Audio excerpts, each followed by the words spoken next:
Hi, my name is Jacob Adams. I'm a fitness and leadership coach. I help people just like you get to the next level. Have you heard of sexual transmutation? One of the first places I heard about it was in Think and Grow Rich, and that may be, in fact, where you heard of it. As a matter of fact, I've covered this subject before about 2 other times in my videos, and I wanted to take a look at it now. When I first heard of it, it might have been 2001. It's 2019 in March right now, and I wanted to revisit the topic now that I've had extensive, application in it, study, self-analyzation, comparisons to talk about. So, have you yet wondered what exactly is sexual transmutation and if it holds any merit at all? Today I'll be discussing how sexual transmutation feels on a daily basis. The small intricacies I did my best to cover on the last time I talked about sexual transmutation. So today I'll go into it, but a little deeper. Have you struggled with understanding exactly whether or not you are doing it?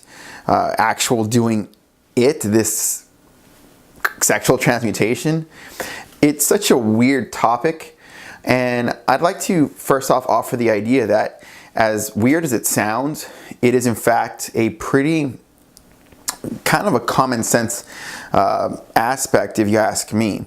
As a yogi, someone that studied the lessons of Paramahansa Yogananda, he often talks about dissipating sexual energy. You could say, we're all adults here, so that's whether through self-pleasure, masturbation, or through orgasm with a partner, however you want to say it. But Yogananda, in his self-realization fellowship lessons, he goes into how we actually age the more we dissipate or expend our sexual energy through orgasm. Yogananda writes that in every drop of, you can say, semen, right? For lack of I don't want to get too graphic for the sake of being graphic, but so we understand what we're talking about here. For 1 drop of semen equals about 8 drops of blood. Okay, and I think that's a pretty cool picture to think about.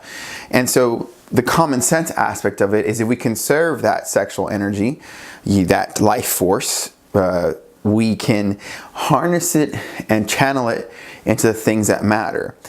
For people like you and me, it could be achieving a certain level in our career, manifesting confidence, praying to God, and really using that inner desire to reach to God with that desire.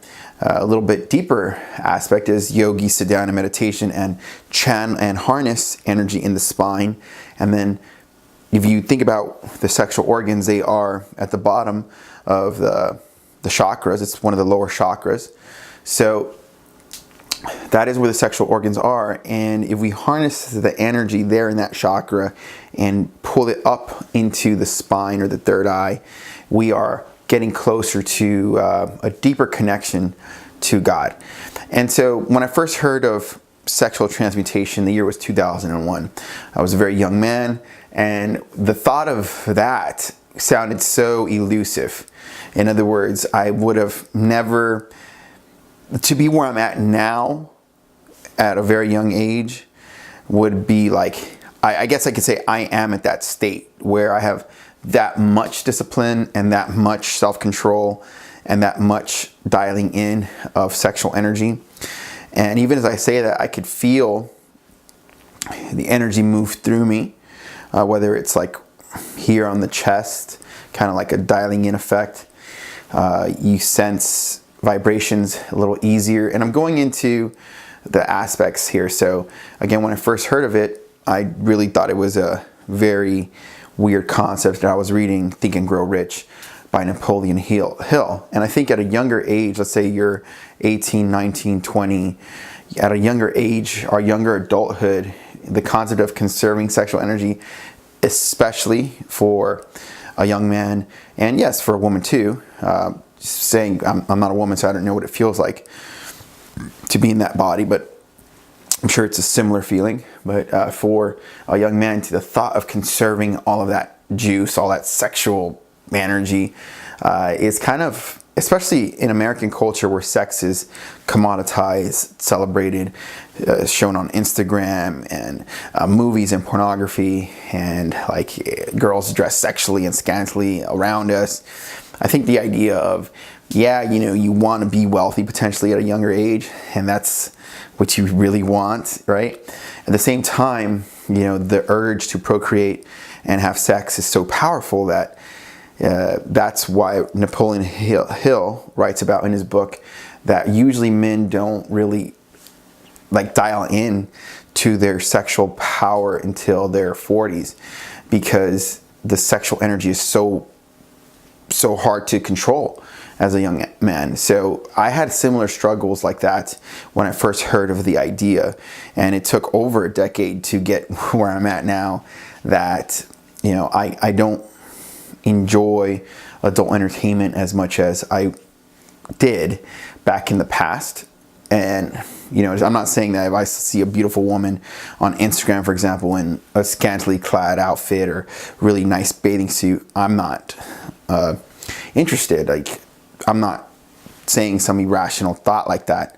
As a matter of fact, I think the more you dial in on your sexual energy and start conserving sexual energy and using that desire to harness on more defined targets and goals, as talked about in Think and Grow Rich, the more that we can see both the game, or it's almost like looking like the Wizard of Oz, like you're seeing the man behind the curtain, because you can see the game of the sexual temptation, and yet like not necessarily have to engage. It's not as rewarding or fulfilling or titillating as it would have been maybe a decade ago, right?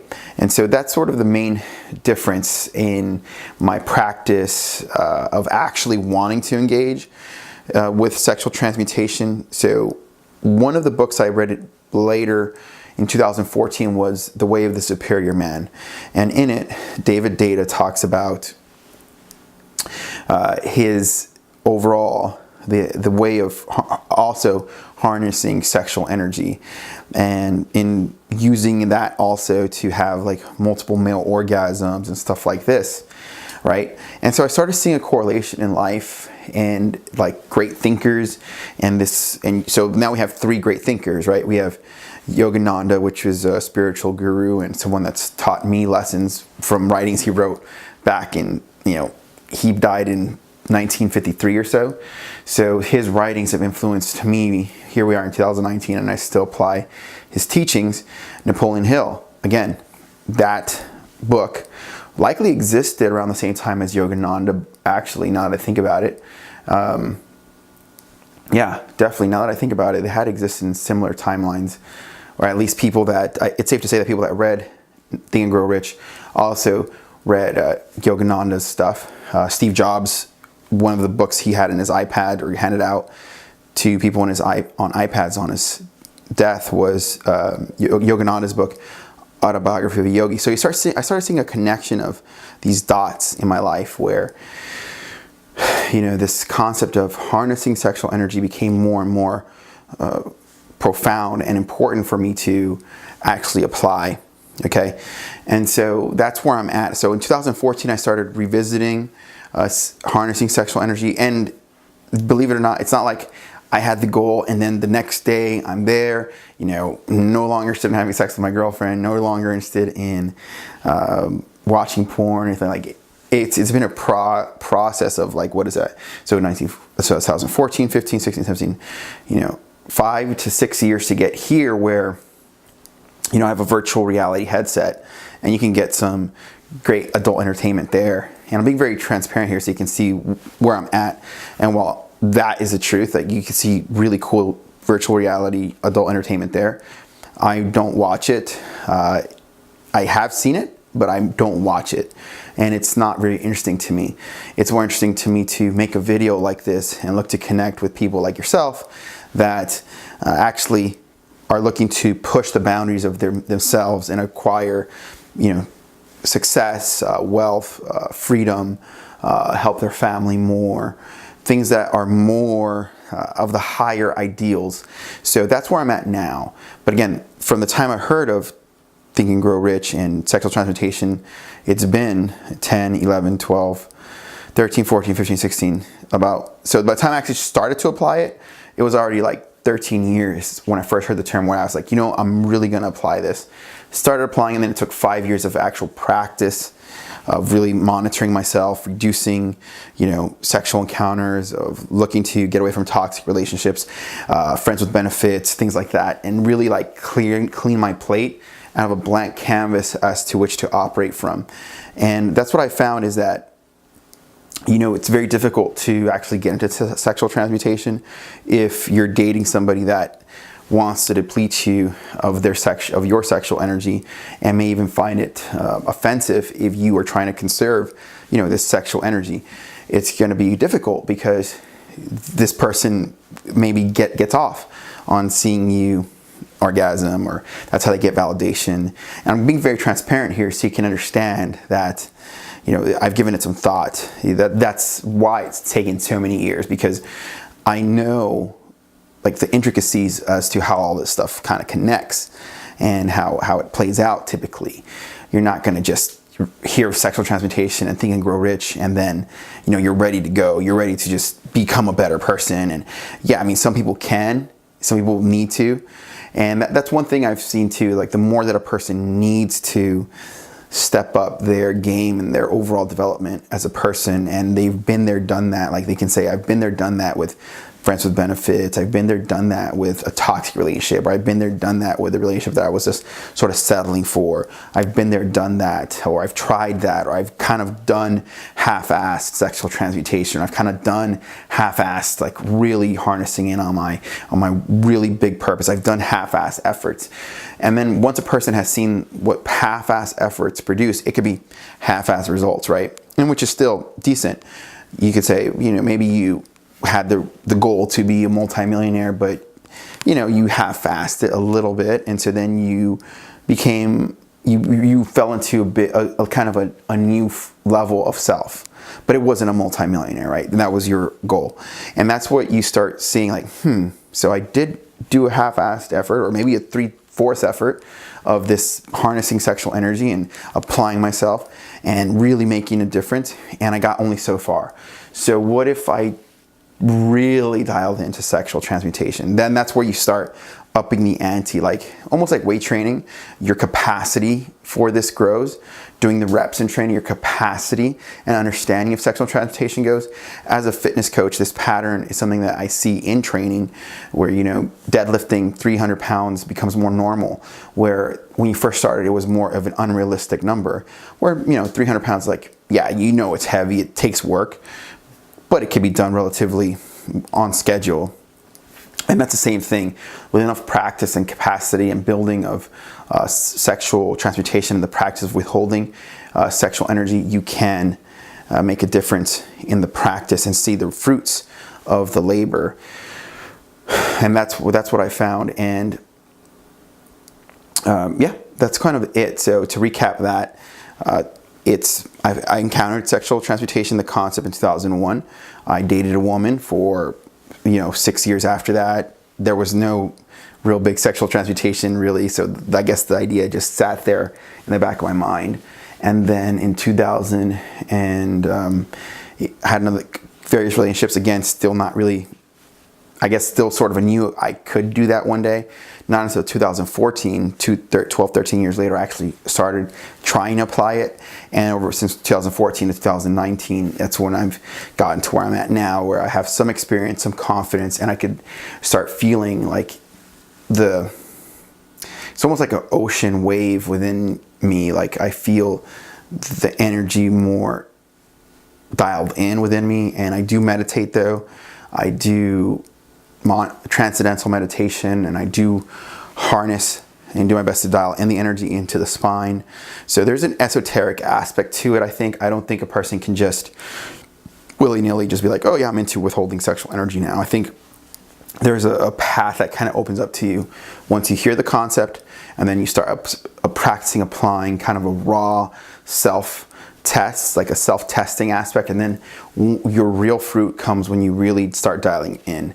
And I think that when, again, the difference though is you're going to see that when you first hear it, it sounds more like a ludicrous concept, and then as you keep experiencing life and witnessing what works and what doesn't, it starts to become something of more of a common sense. We're like, oh yeah, well, conserving energy, like let's say a man, if he has sex and he has an orgasm, now he's going to make it feel tired and sleepy. So there's energy there obviously depleted that the man's kind of have to replenish, right? So without that depletion, you're going to wake up more rejuvenated, more ready to get to work, more ready to harness and dial it in and start attacking the day with more testosterone and aggression. Okay, so more testosterone is being built up in the body. And some people do think that that is BS. I'm telling you from experience, I think it's very, very accurate. And so there's that. So if you want to get into sexual transmutation, the thing you want to do is pick up Think and Grow Rich and read that chapter again. Pick up the Way of the Superior Man, and potentially subscribe to Realization Fellowship lessons and see how they all connect, or see how other people are talking about it. I'm just one video. There's a lot of this talk in the world right now, like no fap challenge. People are getting away from pornography and things like that. So we're in the time where people are starting to see like the quick fix or titillation, or the modern world of pornography and internet isn't what we all thought it was cracked up to be at the beginning. We're kind of seeing the downside to it now. So there is that. So keep that in mind. That's the best thing to do. And ultimately, last thought would be this, is that, let's say upon hearing this video or the concept or my thoughts on it, I think we could sometimes laugh at it or think it's funny, but on a sincere level, I really think that this is a big key to growth. And if I didn't, I wouldn't be making the video. So I'd really take a moment to see past the humor aspect in it and look at the common sense aspect, meaning energy is not being depleted, so you can harness it and dial it in targets that are important to you. I'd love to hear your thoughts. Subscribe below, share the video. This is Jacob Adams. We'll see you next time.